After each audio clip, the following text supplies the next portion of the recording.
Hello and welcome guys, एक बार फिर से आप सभी लोगों का स्वागत है हमारे इस यूट्यूब चैनल पर जिसका नाम है रिव्यू वाला लड़का। और आज हम बात करने जा रहे हैं यश राज फिल्म्स की पहली web series the railway man के बारे में।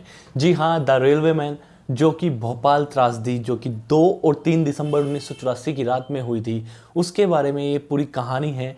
लेकिन ये दूसरे एंगल पर है। देखिए, हम भोपाल त्रासदी के बारे में बहुत सारी डॉक्यूमेंट्री और मूवीज़ देख चुके हैं पहले भी, लेकिन ये एक अलग एंगल से दिखाई गई वेब सीरीज है। क्या यश राज फिल्म्स बैनर अपनी पहली वेब सीरीज के साथ पूरा इंसाफ कर पाया है, या फिर इस वेब सीरीज में बहुत सारी चीज़ें मिसिंग हैं?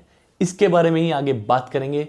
आप वीडियो में बने रहिए। लेकिन अगर आप इस चैनल पर नए हैं तो इस चैनल को सब्सक्राइब करिए, लाइक करिए, शेयर करिए, कमेंट करिए। और हाँ, इस वेब सीरीज को देखना है या नहीं देखना है तभी पता चलेगा जब आप ये पूरा रिव्यू वीडियो देखेंगे। तो चलिए बात करते हैं वेब सीरीज के बारे में। भोपाल गैस ट्रेजेडी आके हैं भोपाल त्रासदी, जो कि एक केमिकल एक्सीडेंट 2 और 3 दिसंबर 1984 की रात को एक यूनियन कार्बाइड इंडिया लिमिटेड नाम की एक कंपनी, जो कि भोपाल के मध्य में स्थित थी, वहाँ से एक पॉइजन टाइप गैस लीक होने की वजह से ये हादसा हुआ था, जिसमें भोपाल के 5 लाख से ज़्यादा लोग इफ़ेक्टेड हुए थे इस गैस की वजह से। और ये बहुत ही हानिकारक गैस थी। और 2 और 3 दिसंबर की रात को जब इस यूनियन कार्बाइड में से गैस लीक हुई तो उस रात मरने वालों का आंकड़ा 15,000 के पार जा चुका था।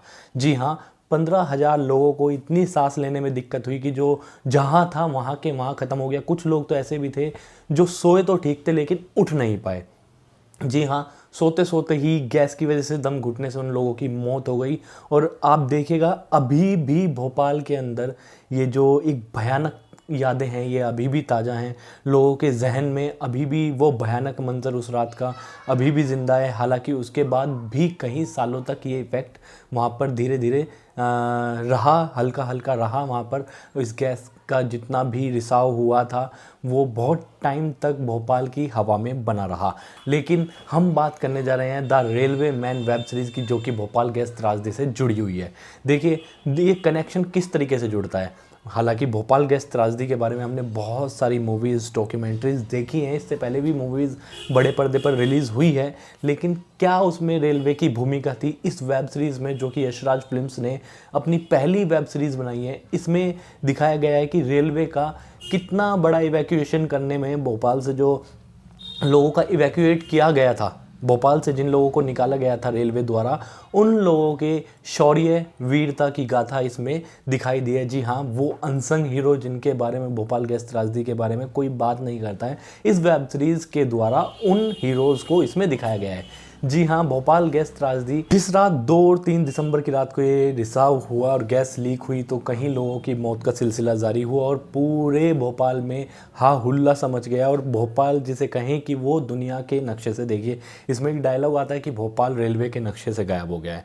क्यों वो इस वेब सीरीज़ को देखने में पता चलेगा। लेकिन मैं ये कहना चाहूँगा कि भोपाल सिर्फ और सिर्फ दुनिया के नक्शे से रेलवे ही गायब नहीं हुआ था, पूरा का पूरा भोपाल शहर ही उस रात पूरे नक्शे से गायब हो गया था। क्योंकि कम्युनिकेशंस बहुत कम थे उस टाइम, 1984 में सेलफोन्स वगैरह बहुत कम थे और जो भी साधन थे उनके द्वारा कोई भी कांटेक्ट भोपाल के अंदर नहीं हो। ये web series Bhopal railway station की उस रात की दर्दनाक रात की कहानी को दर्शाती है कि किस तरह से वहाँ से इवैक्यूएट किया गया और किस तरीके से सारी चीज़ें हुई। इसमें 4 कैरेक्टर जो कि बहुत ही मुख्य भूमिका में दिखाए गए हैं वो हैं, पहले के मेनन, जो कि भोपाल स्टेशन मास्टर के रोल में आपको दिखाई देंगे। दूसरे हैं देवेंदु शर्मा, जो कि एक्सप्रेस बैंडिट, जी हाँ एक्सप्रेस बैंडिट, यानी कि उस समय एक चोर था जो कि रेल में, ट्रेन में जाकर चोरियां करता था, जो किसी को नहीं पकड़ता था।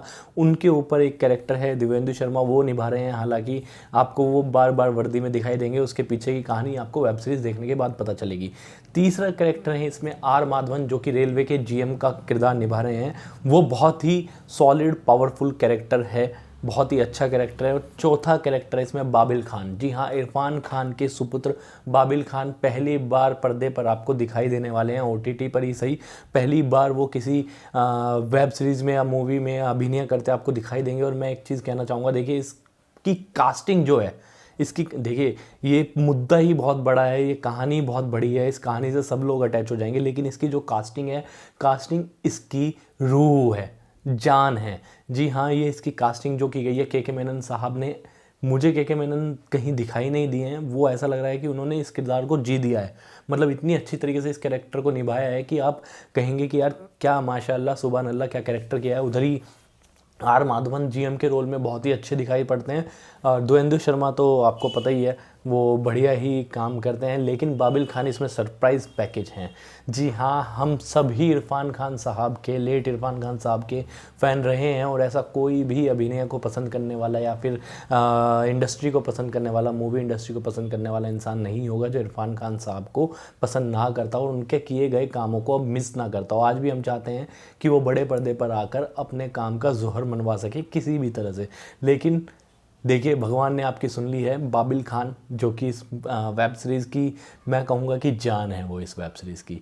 बाबिल खान मुझे दूसरे इरफान खान की इसमें झलक दिखाई पड़ती है। इतना बढ़िया, इतनी सादगी से पूरे कैरेक्टर को निभाया, और कई बार तो मुझे ऐसा लगा है जैसे कि हमने यंग इरफान खान साहब की जो मूवीज़ देखी हैं, यंग इरफान खान साहब वापस एक्टिंग करने आए हैं। सेम इतना बढ़िया कैरेक्टर उन्होंने निभाया बाबिल खान ने।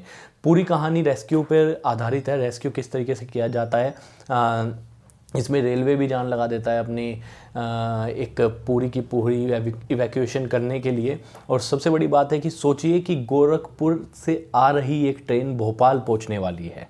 भोपाल के लोग पहले ही इस गैस से मर रहे हैं, और एक ट्रेन 1000 लोगों से भरी हुई भोपाल पहुंचने वाली है। उसको बचाना भी है, और उसको बचाना है, उन लोगों को वहाँ से निकालना है। उसके साथ साथ ही जो लोग भोपाल में स्टेशन मास्टर के द्वारा और लोगों के द्वारा बचाए गए हैं, उनको बचाने की पूरी की पूरी पटकथा है। देखिए, कहानी बहुत प्यारी है, बहुत ही अच्छे डायलॉग हैं, संवाद जितना भी हुआ है इसके अंदर बहुत ही बढ़िया हुआ है। एक्टरों ने लाजवाब ज़बरदस्त काम किया है। और नेटफ्लिक्स पर ये वेब सीरीज़ आई है रेलवेमैन। 4 एपिसोड हैं, पर एपिसोड 1 घंटे के आसपास का इसका रनिंग टाइम है। तो 4 घंटे और 4.25 घंटे के आसपास की ये वेब सीरीज़ आपको देखने के लिए नेटफ्लिक्स पर 4 एपिसोड की मिल सकती है। कहानी में सस्पेंस है, ड्रामा है, थोड़ा सा तड़का भी है। बात करें इसके बीजीएम की, बीजीएम बहुत ही प्यारा है। कैरेक्टर मतलब एक वो ब्रीथ लेने का बीजीएम है। इसके अलावा बैकग्राउंड में जितना भी म्यूज़िक चल रहा है वो एक फील पैदा कराता है कि हाँ यार कुछ घटना हुई है, कुछ तो हुआ है, और इतना बढ़िया म्यूज़िक इसमें यूज़ किया गया है। तो मैं तारीफ़ करनी चाहूँगा कहानी में संवाद लिखने वालों की, जिन्होंने इसमें संवाद लिखे हैं। ऊपर से मैं कास्टिंग जिसने भी की है यार, बहुत ही A1 कास्टिंग की है। और सबसे बड़ी बात है कि बहुत से लोग होते हैं कि यार मिल जाता है तो वो वेब सीरीज़ को 8-8 10-10 एपिसोड में स्पष्ट और सरल और बहुत ही अच्छी तरीके से दिखाई गई कहानी है। आप एक भी मिनट, यहाँ तक कि एक भी सेकेंड के लिए उस कहानी से अपने आप को वंचित नहीं रख सकते हैं आप। ये मतलब होता है ना कि हम वेब सीरीज़ देख रहे हैं OTT पर, तो चल यार पॉज कर दो बाद में देख लेंगे, नहीं, आप उससे ऐसा बन जाएंगे कि 4 घंटे तक आप उस वेब सीरीज़, उस दुनिया में उस चीज़ को जीने के लिए मजबूर हो जाएंगे। तो ये थी वर्ल्ड की सबसे बड़ी डिज़ास्टर, जो कि इंडस्ट्रियल डिज़ास्टर वर्ल्ड की कंसिडर की गई है, उसके ऊपर बनाई गई वेब सीरीज़ दूसरे तरीके से, इसलिए इसका नाम रखा गया है द रेलवेमैन अनटोल्ड स्टोरी। बहुत सारी कहानियाँ आपने इसके बारे में सुनी होगी, लेकिन जो ये कहानी OTT और यशराज फिल्म्स के द्वारा सुनाई गई है, इसको ज़रूर देखेगा। शायद हो सकता है कि कुछ नई चीज़ें इसमें आपको देखने के लिए मिलें। जिन भोपाल गैस ट्रेजेडी पर बहुत सारे आर्टिकल्स, बहुत सारी वेब सीरीज़, डॉक्यूमेंट्री देखी होगी, तो ज़रूर इसको भी जाकर आप ज़रूर देखिएगा नेटफ्लिक्स पर। मुझे बहुत अच्छी लगी, मैं कंसिडर करूँगा कि आप भी जाइए और आप भी देखिए। चलिए, ये था हमारा रिव्यू द रेलवेमैन का। अगर आपको ये अच्छा लगा हो तो इस चैनल को सब्सक्राइब करें, लाइक करें, शेयर करें, कमेंट करें, और कमेंट करके ज़रूर बताएं कि आपने रेलवेमैन देखी या नहीं देखी। और अगर नहीं देखी तो जाइए और देखिए, और इस चैनल को सब्सक्राइब करना ना भूलिए। जल्दी मिलते हैं अगली वीडियो के साथ, तब तक के लिए आपसे लेते हैं विदा। जय हिंद।